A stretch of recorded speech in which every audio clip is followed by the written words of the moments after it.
You're listening to Field Day with Katie Black. Okay. Hello. Welcome to Field Day with Katie Black. Today I'm honored. I have with me. Delano Little, and I'm a former sportscaster at a local television station in Charlotte, North Carolina. And now I'm an entrepreneur, if you will, as a restaurant owner in Uptown Charlotte, a restaurant called the Public House. Yes. Very cool, which I will be checking out a little bit later. But to get back into your history, so those that listen to me that don't already know, I am located here in Charlotte. And before we get in to how I know you just through television, being on television for so many years, I know you grew up in Georgia and I always ask individuals, what was that like? Well, Georgia was it's my home base, so to speak. My father was in the military, 20 years, Army retired, and then when he retired, he actually continued with the military when he retired in Warner Robins, Georgia, the Air Force Base. So you get the privileges of the Army Air Force Base that you had when you were in the Army. So that's where they retired. My dad died back in 2018, but my mother is still living. She's 85 years old, and she always tells me, make sure you let them know about the extra years that he put in fixing wings on airplanes for the Air Force. So he really put in almost 40 years of service to the military. So yeah, it was pretty special. And then we moved around, of course, and I spent my middle school days in Colorado. I spent my high school days back in Georgia playing at Bradwell Institute in Hinesville, Georgia, near Fort Stewart, the Army base. And I went to college at Georgia Southern University. I was recruited on a scholarship to play for the Eagles, their new program that was starting back up. And I was able to play under Irk Russell, who was a legendary coach. He coached the Georgia Bulldogs defense, the Junkyard Dogs, to a 1980 national championship. And I got the benefit of being coached by a legend. And it was fantastic. And we won 2 national championships by the time I left. Which is amazing. And so I know that's hard to put that experience in a nutshell, but it was 85 and 86. What were those years like? Yeah, well, we got recruited, about 18 of us got recruited in 1982. And the first year we played, I really played more than anybody that first year. Because we were redshirted, all redshirted, but I played like 3 games towards the end of the year. But it wasn't counted. Actually, I played pretty much the whole season, but it wasn't counted towards a season because we were playing kind of group ball. We weren't playing against teams. We were playing against the Jacksonville police force and things like that for that first year. And then we started another schedule in 83 that made us eligible to become, eligible for play. And so all of us, about 18 of us were recruited in 1982. 17 of us made it. One of our players died in a car crash during the seasons. So we basically finished with 17 players that were on the national championship teams in 85 and 86. And we had been together so long, we just were very difficult to stop. We ran the triple option, and we had a great quarterback named Tracy Ham, and our coaches were fantastic, and we knew how to run it. And nobody did it better than we did, and we were able to win the national championship in 1985 and 1986. So my last game ever played in football was a win for a national championship.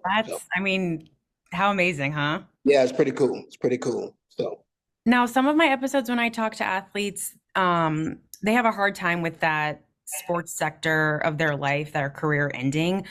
Did you experience that as well, or did you kind of mock it to like, this is just my college years? I kind of mocked it was college years because at some point, to be well coached isn't just a thing of on X's and O's on the field.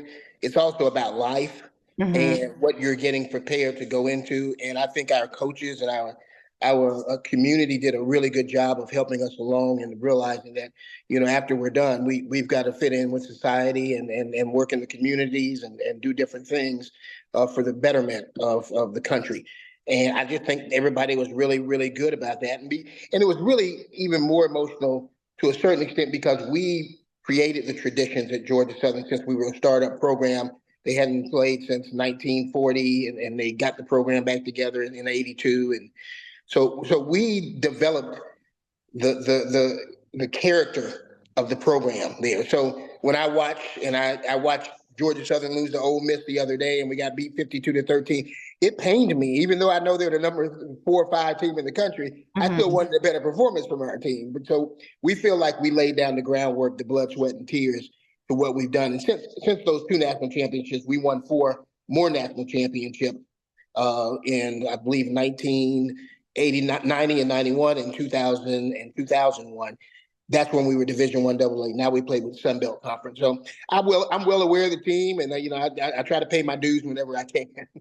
Oh, so I know pretty much it looks like right after graduation, you got into broadcasting in Savannah. Is that right? That is correct. I was fortunate enough somebody actually told some people take things as an insult. I took it as a compliment. We had a local sportscaster from Savannah, Georgia, who covered us and did the Georgia Southern show. Basically asked me one day, and he would always interview me a lot in the interview room after games. And he basically asked me one day, I just decided I was not going to become a doctor like I had planned. I didn't want to go through all the schooling, but I had a BS in biology. I was on my way to that. So I finished out the BS in biology. And right when I made the decision, I didn't know what I was going to do. He said to me in the locker room one day, he said, you ought to think about getting into broadcasting. You're very well spoken for a young African-American. He was very kind about it and said, you should think about it. There's not many of them out there. And at that time, they didn't have the athletes from the NFL doing broadcasting across the country as they do now. Mm-hmm. So it was an opportunity for me, and I took it. He invited me to do an internship with him in Savannah. So my final semester, basically, I went to school, finished up with a minor in broadcasting, and I drove an hour every day to Savannah, Georgia, from Statesboro to do the internship, and that's how I got started. And I was contacted maybe after about a year and a half of working at the local TV station in Savannah, Georgia, called WJCO. I basically somebody saw me and basically gave me a call from Charlotte, North Carolina. Paul Cameron, who was the longtime sportscaster there at WBTV, he basically brought me in for an interview, and I got hired. That's how my career started in Charlotte back in 1989. Wow, so it's like all the stars aligned, huh? It did, and it takes a lot. I get a lot of people to ask me how things are. You got to be persistent. You got to be who you are. I see a lot of people trying to change to fit what other people think they should be. You have to be who you are, and you see so many different personalities now on TV, and they've been who they are, and that's how they've been successful. That's my best advice to people. Wow. So I obviously know you from being here. I grew up here in Charlotte, and you were on WBTV for 30 years, and just you saw it all. So it's so hard for me to ask you specific notions or time frames, but was there any standout stories that you covered? Well, when I immediately came in, the city was starting to become a sports city. I mean, they had just started the Charlotte Hornets in 1988, and I arrived in 1989 right after the first season. So I got to see the buzz at the Charlotte Coliseum and all the sellouts for years in a row. It was just amazing. This town was really hungry for some sports, and you could tell it. Just watching the days of watching Muggsy and Dale Curry, who are 2 friends of mine, I consider them friends. Basically watching the team grow and come up with a Larry Johnson and Alonzo Mourning, and seeing them win their first playoff series against the Boston Celtics, and realizing we actually had a hookup inside the locker room. We were the only TV station to have that, and kudos to our former engineers that when they got a chance to put the lines in for doing live shots, they asked somebody and said, can we put one in the locker room? And nobody else asked that. And I thought that was crazy. And they said, you've got a hookup in the locker room. You can go live in the locker room. And I was live in the locker room after they won. I remember they won right before 11 o'clock. So I'm the 11 o'clock news. I'm in the locker room interviewing Alonzo Mourning and Larry Johnson and Dale Muggsy about this tremendous feat that they had accomplished. I mean, this town was crazy when that happened. To see that, just the times I was here for the very beginning of the Carolina Panthers back in 1995, and I hosted the Dom Capers show for a couple of years, and I hosted a couple of shows during the tenure. But just to see how excited it was to go to the first Super Bowl in 2003 when they were playing in Houston, and being there for that. And towards the end of my career, seeing them go to another Super Bowl in 2015 when they were with Cam Newton, a totally different regime of players. It was different from what I know a lot of the players from back in the day. I never got close with some of the players from that era of the 2015 Super Bowl, but it was fun to see the town, how excited they got. And 2 Super Bowls that they could have had, they just slipped away. It was tough. Heartbreakers, but Yes. heartbreakers. But I always go back to those. It's filed away in the filing cabinet. Absolutely. Absolutely. I was there for both of those games, and to see the heartbreak of New England marching down the field and kicking the field goal, and basically to see some of the calls that were made in the game against the Denver Broncos that were tough, and one call early in the first quarter can make a difference, and it did. And I thought Peyton Manning, just watching him at the time, was pretty much at the end of his career, and honest to goodness, I didn't think he could throw the ball down the field. And if the Panthers just could have gotten a lead, I think they would have won that game. I agree. Well, just because my degrees are in communications and broadcasting, and I am just kind of a news junkie, and I know that you are just such a nice guy. How do you, just observing being in the media game for so long, how do you stay away from people that maybe aren't as nice? I feel like there's I don't know how to say this, but like a stereotypical that maybe people in news are just not that sincere. Were you ever aware of that, or like any thoughts on that? Everybody has their differences of how they approach players and coaches and general managers, or whatever the case may be, owners, and it all goes back to what I said before, is you have to be the person that you are, and you have to be genuine. I'm not necessarily a person that was always trying to get close to the players. I felt I went into the locker room. It was my job to go into the locker room, and they had their lives, and I let them do what they did. Every now and then we might run into each other at a restaurant or maybe a club on a late night, and they would recognize me, but I left them alone. That was just what I did. That's not everybody's. Yeah. So some people get closer to the players and try to develop relationships with them. And sometimes that works too. It's whatever you want to do and how you want to approach it. But if you're just a genuine person, I think people can realize that. And either one works. It depends on just who you are. Read some quote from Kurt Loder, the guy that was on MTV back in the day. And I'm obviously, paraphrasing here, but essentially he was like, as you are an interviewer, the person that you're interviewing might want to get close or be your friend, but you can try, but it would never connect in the right way just because of the position you have to interview them. True. And, here recently, I was afforded the opportunity to do my own show with another local TV station. And it was named after me, my namesake show, Delano Little Show. And basically, I talked to athletes that I did know and had met over the years. And I was able to go back over their career and talk to them about their charities and what they're doing now. And, at some point in that kind of situation, you can go back and cross the line to a certain extent, with their permission. You don't want to surprise anybody and say, hey, it's okay. I was talking to Mike Gminski, the former Duke player. And I didn't know Mike as well. But he gave me the right to talk about his alcohol problem. He was at the time, I hope he still is, sober. And he had some problems with that, and it almost cost him his life. And he was willing to talk about it. He was trying to build a facility here in Charlotte to help with that. And those kind of things, that's what you want to get to in your life. I mean, it's one thing to put a microphone in front of somebody in a locker room and hear them tell you about what happened. Hey, you got 300 yards passing today. How did it feel? And there's a difference of doing interviews where you're reflecting on people's lives and how they help people and how can people become like you. And they're giving that kind of information. So at that point, you can cross the line and with their permission. I think I really had more fun doing that. The 2 shows, it's called the Delano Little Show, and you can find it on YouTube. And I did 15 interviews in 2022 and 15 interviews in 2023 with people like Rick Hendrick, Muggsy Bogues, Mike Gminski, aforementioned, D'Angelo Williams that played with the Panthers. And I was able to talk to them. And it's great when you can use your relationships that you built to ask questions. And so that's where I feel like any journalist wants to get to. Thank you for sharing. Thank you for Yeah, sharing. no problem. So when you left, closed your WBTV chapter, I believe 2018. Mm-hmm. What was that like?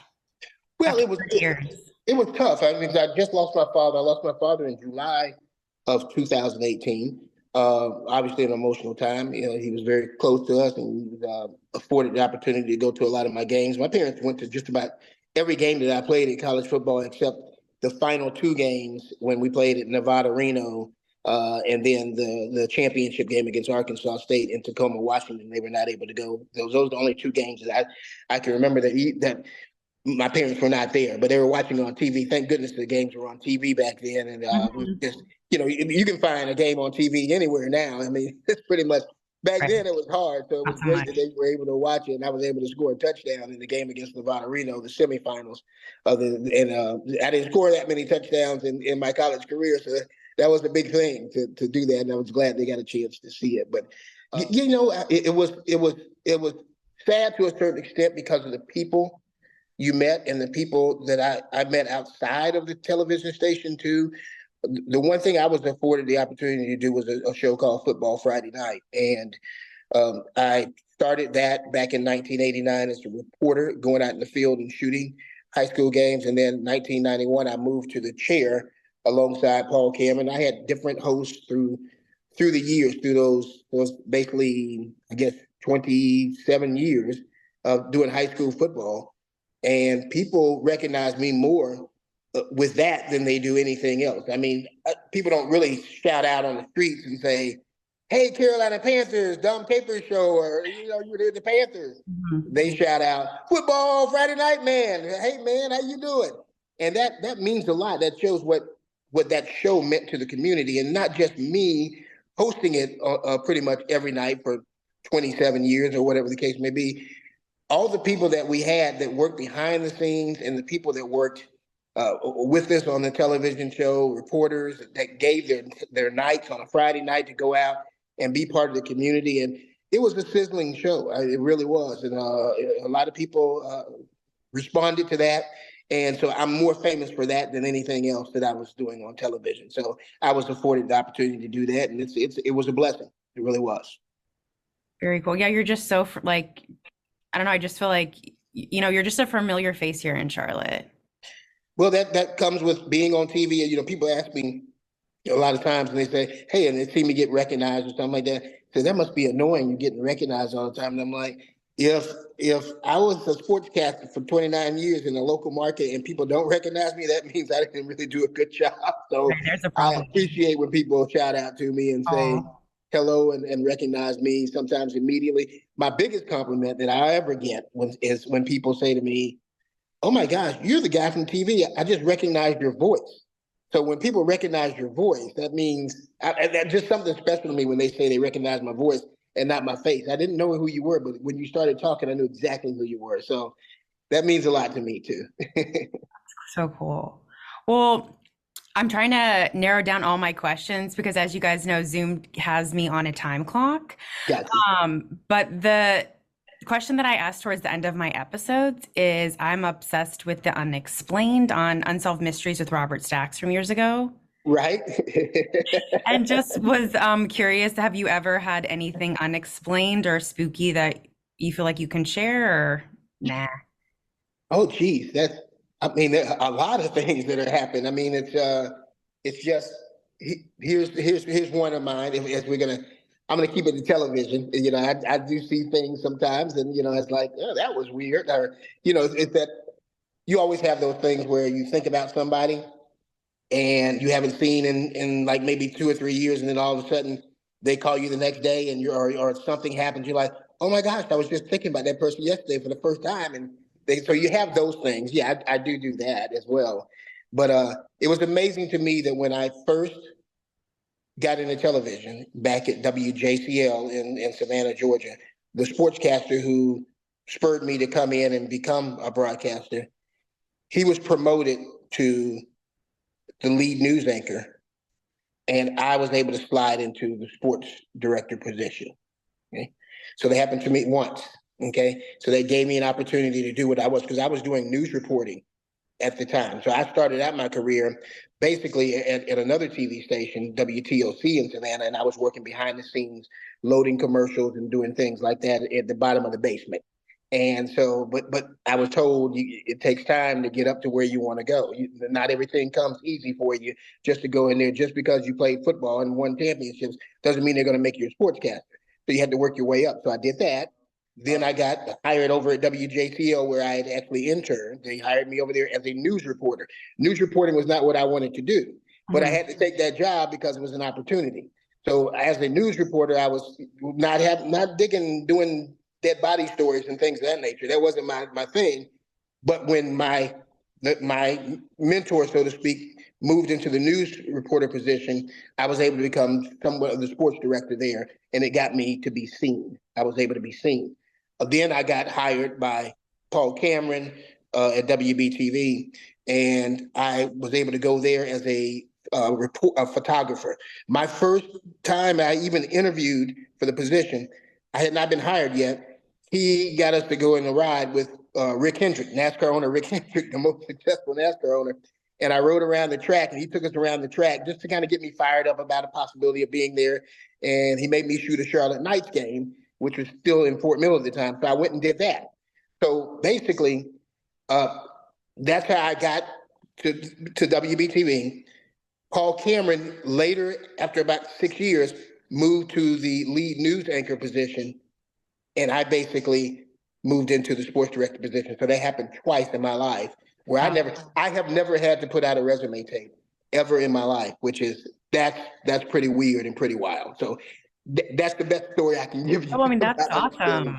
Yes. So I was just fortunate, but life is tough. You gotta put in the time, and good things will happen to you. I guarantee you. Well, that's awesome advice. And I'm proud of you. I'm proud of you too, because I met you at a Cheesecake Factory. I remember that we went at the Cheesecake Factory, and you came up and asked me and told me you were aspiring to do this, and you're doing it, and you're living out your dream. And I want you to. You're doing a great job. I think. Thank you so much. Yes, no, that is the fun fact. You were sitting right next to me in a Cheesecake Factory, and I'm like, this is my opportunity. Like, I have to approach. And yeah, you mean, you just never know who you might run into, or just approaching someone or what have you. Absolutely. Absolutely. Well, my last question is, how would you describe Charlotte for someone that's never been?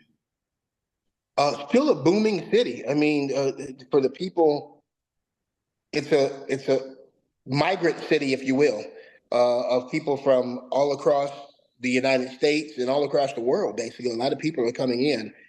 From what I've seen over my 29 years being on television, and then the extra years, so I've been here about going on 35 years now, and it's just a beautiful, clean city, I think. And it has its problems just like any other city, but I wouldn't want to live anywhere else. That's how I would describe Charlotte. That's awesome. Well, like I said, before I really let you go, do you want to give a shout out to where anyone can find you on social media or anything like that, or where they can? I am not the biggest social media person. Okay. I will tell you, since I retired from WBTV, I did one post. I live on a high-rise condo in Charlotte, and the sun was setting, and it was another weird thing. The day I retired, and I came back to the house, and the sun was setting the next day, and I was able to see it. I usually don't catch the sunset because I'm at work. And I took a picture of it, and I said, wow, how about the sun setting on a career and the sun setting on the beautiful city of Charlotte? That was my last post that I made. I have not posted anything on Facebook. I look at Facebook, and I go down rabbit holes just like anybody else, listening to all the crazy TikTok stuff that's on there. But I am not a Facebook. Come see me at the Public House Restaurant in Uptown Charlotte. It's on Brevard Street. It's right across from the NASCAR Hall of Fame at the bottom of the Wells Fargo building. That's what I want people to do. And we have a great time there. It's a low key kind of pub feel. We got games in there, and we got great food. Awesome. Well, Mr. Little, like I said, I so appreciate this. Has been so exciting for me. And I appreciate you, wanting to do this and being so kind to me when I approached you back at the Cheesecake Factory. Not a problem at all. I'm so proud of you, and I continued success to you. Thank you. It's been a privilege for me. Oh, so nice. And like I said, thank you for all you've done for Charlotte. Well, the city of Charlotte is welcome, and December 18th is Delano Little Day and Paul Cameron Day. We retired on the same day together at WBTV. So the city of Charlotte has been great to us, and we continue to be a force in the community. We hope so. Yes. Well, like I said, you have a great rest of the day, and I appreciate you, and I'll be in touch. All right, Katie. Bye bye now. Thank you. Thank you.